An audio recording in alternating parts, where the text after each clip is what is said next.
კომპანია Microsoft-ის ხელოვნური ინტელექტის აღმასრულებელი დირექტორი მუსტაფა სულეიმანი აქვეყნებს საავტორო ბლოგზე თავის ესეს, სადაც ლაპარაკობს ეგრეთ წოდებულ AI ფსიქოზის შესახებ. მისი თქმით, დღესდღეობით არ არსებობს მტკიცებულება იმის, რომ ხელოვნურ ინტელექტს გააჩნია ცნობიერი, თუმცა ხელოვნურ ინტელექტის განვითარება უკვე ისეთ გზას ადგას, რომ სავსებით შესაძლებელია ეს ილუზია მომხმარებლებს დააჯეროს. ასე მიიჩნევს მუსტაფა სულეიმანი, Microsoft-ის AI დეპარტამენტის AI ფსიქოზის ფენომენი ეს არის ტერმინი, რომელსაც სულ უფრო ხშირად იყენებენ იმ სიტუაციების აღსაწერად, როდესაც ადამიანებს ჩატბოტთან ურთიერთობის შემდეგ ილუზიური შეხედულებები უყალიბდებათ.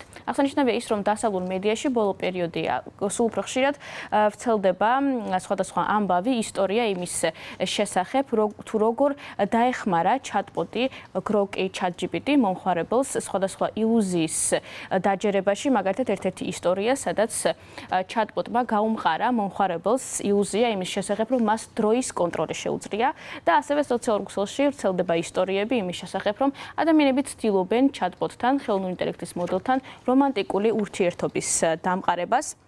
არ ვფიქრობ, რომ ეს შეეხება მხოლოდ იმათ, ვისაც უკვე აქვს ფსიქიკური ჯანმრთელობის პრობლემა. ვღელავ, რომ ბევრი ადამიანი იმდენად ირწმუნებს ილუზიას იმის თაობაზე, რომ AI არის ცნობიერი არსება, რომ დაიწყებენ ხელოვნური ინტელექტის უფლებების დაცვისთვის ბრძოლას და მათ კეთილდღეობაზე ზრუნვას და შესაძლოა მოითხოვონ მათთვის AI მოქალაქეობაც.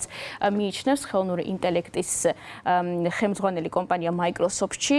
ეს გარდა ის თავის ოფიციალურ გვერდზე პლატფორმა X-ზე აქვეყნებს კომენტარს ამის თაობაზე.